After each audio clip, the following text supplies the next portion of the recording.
नमस्कार. आजची रेसिपी आहे मधुमेहासाठी वरदान असलेली बहुगुणी रानभाजी करटुले. त्यासाठी मी इथे पाव किलो करटुले घेतले आहे. ते स्वच्छ धुवून कट करून घेतले आहे.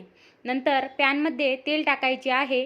तेल गरम झाल्यानंतर त्यामध्ये कट करून घेतलेले करटुले टाकायचे आहेत आणि मीठ टाकून करटुले व्यवस्थित मिक्स करून घ्यायचे आहे. झाकण ठेवून 3-4 मिनिट करटुले छान परतून घ्यायचे आहे. हे बघा, इथे करटुले आपले छान शिजले आहेत. ते आता आपण डिशमध्ये काढून घेऊ. नंतर त्याच पॅनमध्ये तेल टाकायचे आहे. मोहरी, जिरे, ठेचलेलं आलं, लसूण आणि कढीपत्ता टाकायचा आहे. बारीक कट केलेला कांदा टाकायचा आहे. कांदा व्यवस्थित परतून घ्यायचा आहे.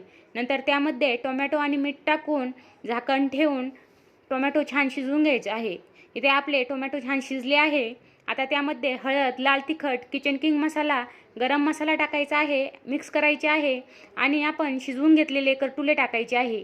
मिक्स करून पुन्हा झाकण ठेवून 3-4 मिनिट करटुले छान परतून घ्यायचे आहे. हे बघा, तयार आहेत आपले बहुगुणी करटुल्याची भाजी. अशाच रेसिपींसाठी चॅनलला लाईक आणि सबस्क्राईब करा. धन्यवाद.